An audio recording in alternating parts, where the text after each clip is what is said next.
The paper I'm presenting today comes from a book project that I'm working on the history of water in the Deccan from the 11th century Kakatiya Empire to the present-day Telangana government.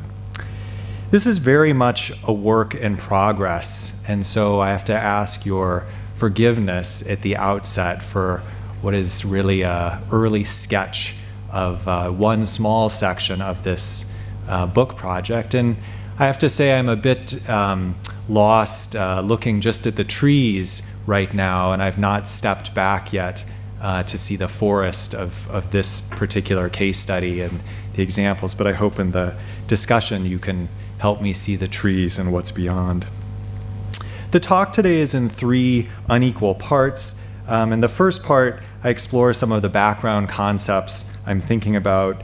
In the second part, I describe a series of events from Hyderabad city in the 1930s and 40s. And in the third part, I bring the sections together with some reflections on the Hydrosocial in Hyderabad. So to begin, I just have a few words to say about the transfer of power, and it seems to me the transfer of power encompasses at least 3 different phenomena. At the largest level, the process meant relinquishing control of South Asia to the new independent nations of India and Pakistan. This is the transfer of power of Gandhi and Nehru, of Jinnah and Mountbatten, and plays a large and rightful role in the telling of modern South Asian history. A second transfer of power, more relevant to our gathering here today, is the ways in which the princely states negotiated their fates, both vis-a-vis the withdrawing colonial power and the new emerging governments of South Asia. In other words, this is how the princes managed their external relations. Here, individuals like VP Menon loom large in the story, and among the princely states, Hyderabad, Kashmir, and Junagadh tend to receive some particular notice as those 3 held out in 1947, while the rest largely merged with the new Indian and Pakistani state and entered a new period in their histories. Yet what I want to suggest and explore today is the possibility that there was in fact a third type of transfer of power that took place within the princely states. These are the ways in which power ebbed and flowed between the ruler, a prime minister, a stable of bureaucrats in their offices, the British resident, and the citizenry. As I will show, power held at the highest levels in colonial India could, in a sense, trickle down and impact the most humble inhabitants within a princely state. In my examples here, the path they follow is an aquatic one. Thus, I would suggest that we could talk about transfer of power not in the singular, but rather in the plural as a way to recognize the multiple and often conflicting ways in which power moved amongst different holders. At the same time, while the transfer of power of 1947 was about political control and is often and rightly studied as the negotiation of the transfer of sovereignty, here I want to suggest an additional index of power, which is water. Water's importance really needs no introduction. It covers 2/3 of our planet's surface. We humans die without it in a matter of days, and it's considered the essential resource for finding life in the heavens. More practically, water has long been recognized as a critical asset in acquiring power towards imperial ends. We need to look no further than the world's civilizational cradles, almost all of which were established on a water's edge, from Harappa and Mohenjo-daro in the Indus Valley to those along the Amazon or Nile or in many other places. Yet the ways in which humans have conceptualized water and its relationships to power have arguably changed over time. And I'm not really prepared to go into a long historiographical analysis of water studies, but one place we might begin is in the earlier part of the 20th century with an American geographer named Robert Horton. In 1931, Horton introduced something called the hydrological cycle. This concept, which he illustrated graphically, and you can find it in Google immediately, it's there. This concept, which he illustrated graphically, shows the ways in which water moved across the Earth's surface into the atmosphere and back again. The hydrological cycle, for a long time and continuing today, has been a mode of understanding by governments who wish to see and control the flow of water. This is a practice of making water legible and thus controllable. Water has become increasingly something managed through dams, levees, privatization, and a host of other means. The challenge to the hydrological cycle and the subsequent practices is that nowhere in the cycle, Horton's cycle, are people present. Water is something which is out there, not something that is either part of humanity nor believed to be able to control us. In other words, we control water. A parallel idea about water has subsequently developed, and this is the model which I'm more interested in. This is called the hydrosocial cycle. As the name suggests, this concept places water and humans in the same analytic framework. The hydrosocial cycle is defined as, and I quote, a socio-natural process by which water and society make and remake each other over space and time. Early ideas about the hydrosocial suggested an environmentally deterministic view. In short, this is the water shapes people perspective. In the 1950s, scholarship began to link the role of water to the securing of power. Carl Wittfogel in 1957 introduced the concept of the hydraulic society, whereby the control of water was linked to the rise of empire. For India and South Asia, the Indus and Ganges rivers provided the relevant examples, but his theory fell short of explaining other rivers and water sources and their relationship to other empires. For instance, the Kakatiyas of Varangal established that capital city between the Godavari and Krishna rivers, not on them. A penultimate evolution in hydrosocial thinking, I think, comes from the American environmental historian Donald Worster, who suggests that nature, and here I'm using water as part of that, nature and humanity are in a dialogic relationship to each other, whereby neither ever gets the upper hand. Finally, and this is where I'm coming to, a scholar named Eric Swingadow advances the above ideas, Horton, Worster, Wittfogel, and others.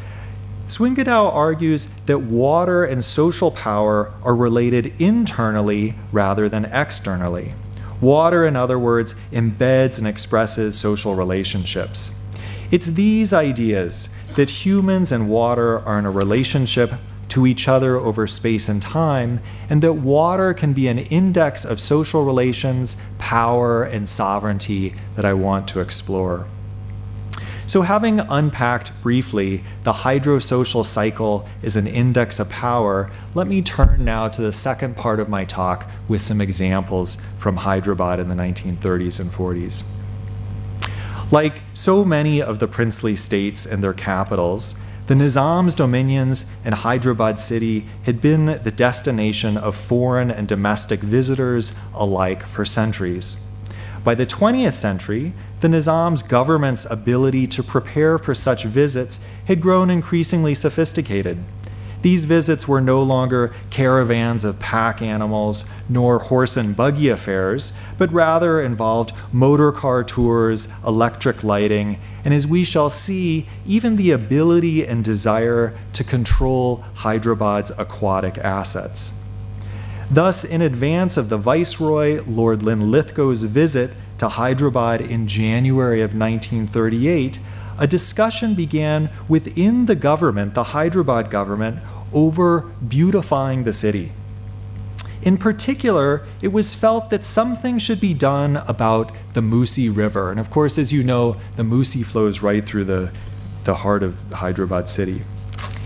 The river, after its deadly flood of 1908, had been largely tamed, though, by the construction of 2 large upstream reservoirs. In November 1937, an internal memo from the City Improvement Board to the Political Secretary's office began the conversation. The City Improvement Board was an administrative unit that came about in the wake of the 1908 flood and was largely responsible with carrying out a variety of improvements to Hyderabad, from slum clearance to market building. At this point, the vice-regal visit was 2 months away, and the memo is from Meher Ali Fazl, read as follows. He writes, "May I venture to suggest that something should be done to the riverbed, which presents an awful sight and is totally insanitary and will give a very bad impression during the visit of H.E. the Viceroy. As the river improvement work is under the Drainage Department, I suggest that the chief engineer may be addressed to take necessary action to give temporary touches for removing ugly appearances which ought not to cost much." The concern from the Nizam's government was primarily the impression that the river would give. While it was also deemed insanitary, this would less affect the vice-regal tour, as they would only pass over the Musi during their visit to the city. Prescient in the memo is the sentiment that a temporary fix to the Musi might not cost much. At least in this case, as we'll see, for some individuals, the Nizam's government's decisions were quite costly indeed. The idea was then to, in a sense, flood the river, to release water from the 2 reservoirs which had been built after the 1908 flood and allow enough water to flow in the river to give it a good appearance during the vice-regal visit. The idea to flood the river, though, wasn't new.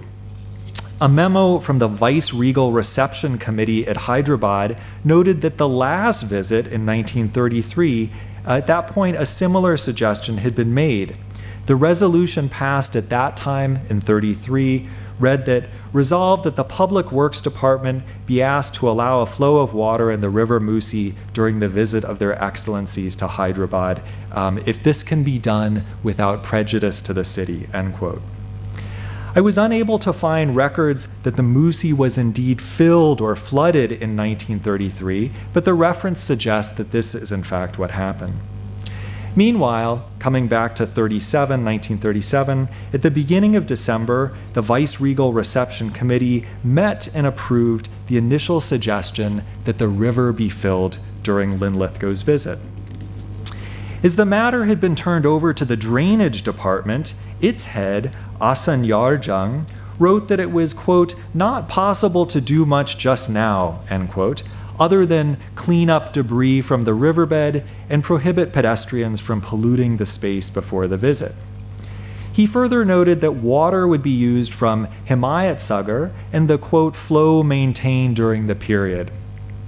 Himayat Sagar and Usman Sagar were the 2 major reservoirs built after the 1908 flood to stem or hold back the Musi before it reached the city.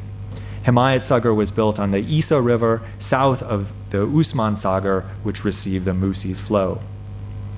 These water bodies were important parts of Hyderabad's built aquatic assets and were indeed included on the Viceroy and Viceroy's itinerary for that visit to the city. So in other words, they were sort of points that the local Hyderabad government wanted to show off to the Viceroy and his Viceroy. As the process of cleaning up the Musi riverbed got underway, we begin to glimpse social aspects of the hydrosocial world involved in the life of the river that might otherwise remain invisible if we viewed things through a purely hydrological lens. In this case, for a few years, the Hyderabad municipality had maintained a group of committees for the purpose of cleaning the riverbed from time to time. These individuals were under control of the medical department of the Nizam's government. And as the visit of the Viceroy drew near, a gang of committees were summoned into action and put to work cleaning up the bed before it was filled. Now, a second group of individuals comes into focus. Like any river in India, a variety of occupations were linked to the water, from dobies who used the water for washing, to shepherds who brought their buffalo to drink at its edge, to melon growers or other agriculturalists who used the river's water for crops. Now, with a possible flood of water coming, 3 melon growers emerge in the historical record to petition the Nizam's government. The petitioners, Bulan Khan, Nabi Sahib, and Jamaluddin, were from Chanchalguda, a neighborhood that was along the Musi.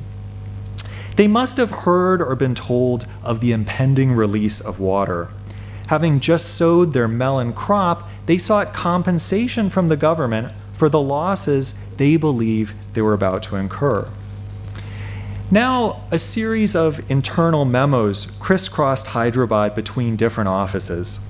The viceregal visit had not only its own committee, but when the melon growers' petition was received, members of the political department, the municipal corporation, the public works department, the drainage works, the local talukdar, who also served as a compensation officer, the executive committee also, all worked together, if not slowly, to assess the claims. While this sort of assessment period went on, Bulan Khan, Nabi Sahib, and Jamaluddin sent a second letter asking for a response. And I'll read, this is what they wrote. We, the cultivators of watermelon, had before this applied to Your Excellency for compensation for the inevitable loss which will be sustained by us due to the temporary overflow of water which is proposed during His Excellency the Viceroy's forthcoming visit. We shall not only be put to financial loss, but we shall lose our livelihood for the whole year. But to our distress, no decision as regards the above application has been communicated to us up till now. Leave alone the profit on the cultivation, the expenses that are incurred in cultivating the crops are enormous, the immensity of which cannot be gauged except by experience.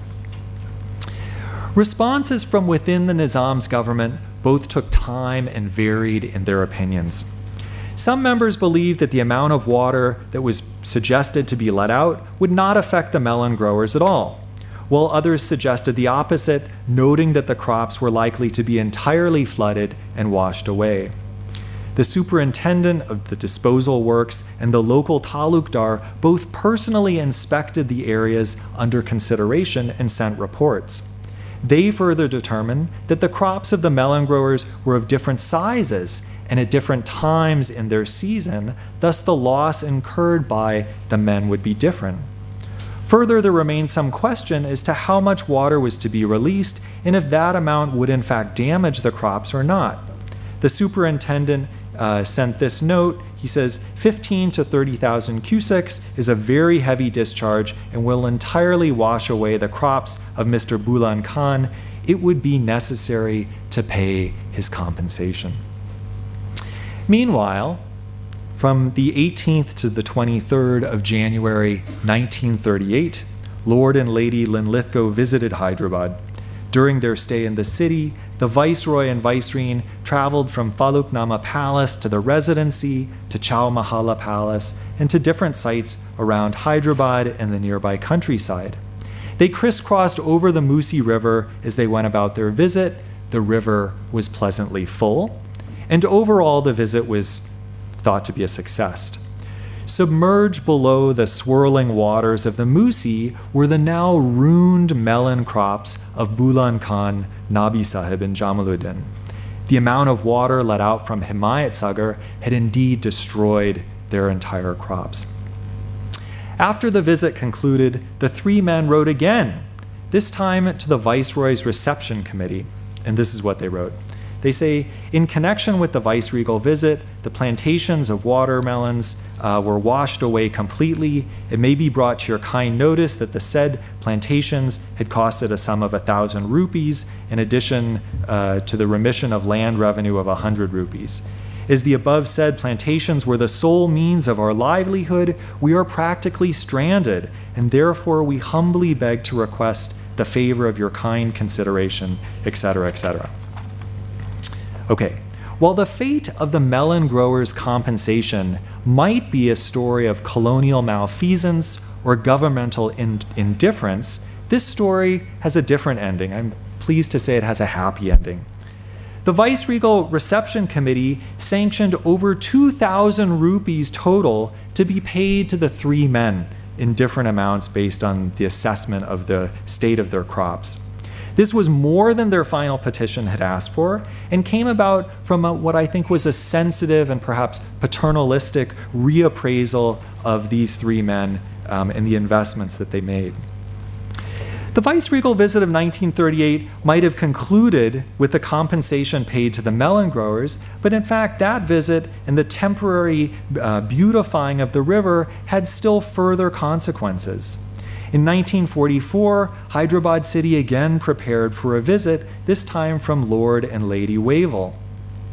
Before their arrival, Harrington Hawes, who is secretary to the resident, wrote to Muhammad Ahmed Syed Khan, president of the Nizam's Executive Council, both summarizing what had happened 6 years before in 38 and also wanting to ensure a different kind of outcome during this upcoming 44 visit of the Wavells. And this is what he writes. The president of the Secunderabad Cantonment Board has brought to the notice of the Honorable the Resident that during the last viceregal visit to Hyderabad, the sluice gates of the reservoir from which water is supplied to Secunderabad were open for 3 days so that water might flow past the Faluknama Palace to improve the scenic effect while their excellencies were in residence. As this incident occurred at a time when there was a shortage of rain, a drought was caused, resulting in a scarcity of water in Secunderabad for a very considerable period of time afterwards.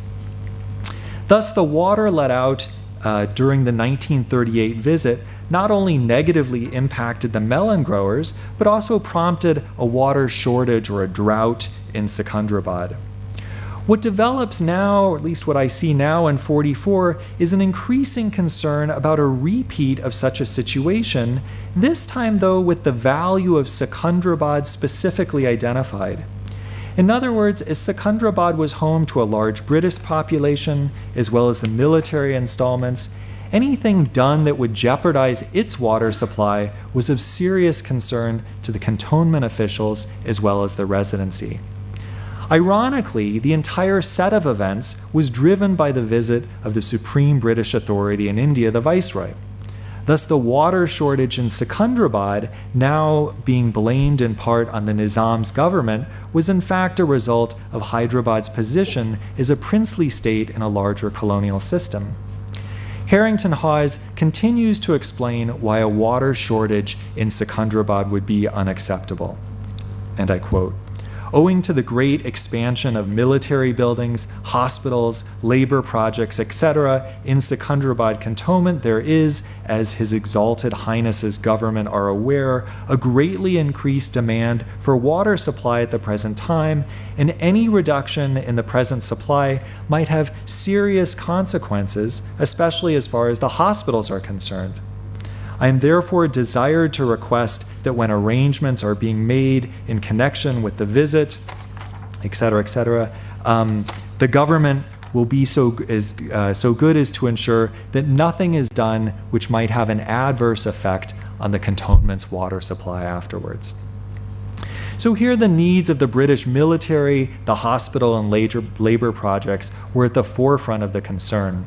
Any needs of local Indians, also adversely affected by a shortage of water, are not mentioned and seem to be beyond the view of Harrington Hawes. Thus, the river appears to have been flooded for a third time. By this point, the fate of the Musi had changed from a once beautiful asset of the city to a problem. In a subsequent internal note within the Nizam's government, reference is made not only to the scenic effect of water and the river for the benefit of the viceregal visit, but also that such water would, quote, ward off the awful sight. The awful sight was the overall appearance of the Musi River and its bed within the city. Thus, we can see a clear shift in opinion and physical state by this time regarding the river. By 1944, so much of the eloquent designs and high hopes for a new Hyderabad that came in the years immediately following the 1908 flood had been lost. The river and its bed were nothing more than an awful sight to be covered up, if at all possible, so as to present a positive effect for visitors. The Viceregal Reception Committee met in October 44 and addressed the concerns raised by Harrington Hawes. Having consulted with the Public Works Department over possible options, the committee resolved that only surplus water would be discharged during the visit, thus not endangering the supply to Secunderabad. Okay, part 3. Let me now turn to the last part of the talk and offer some observations and conclusions about what I presented. These are not in any particular order of importance, and as I said, this is my very early thinking about the hydrosocial in Hyderabad and the meanings of this particular case study.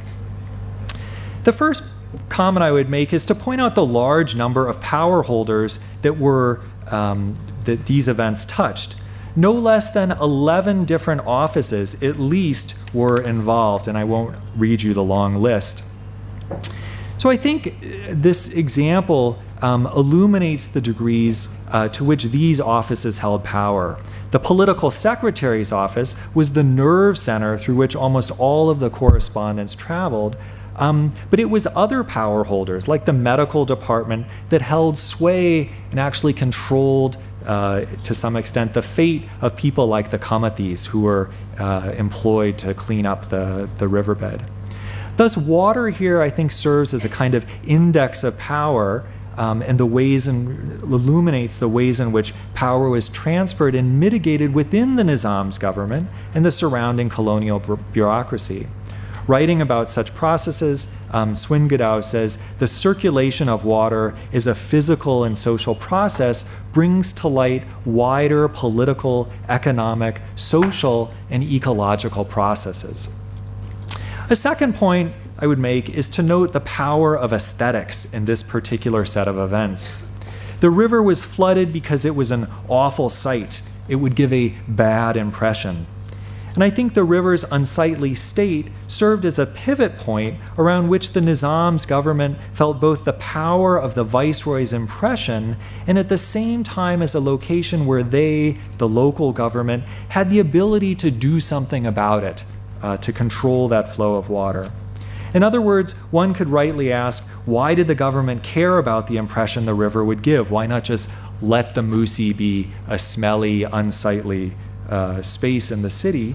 And I think the answer relates to the power dynamic that Hyderabad and, of course, the other princely states were caught in between the colonial authority held by the viceroy and their positions as princely states.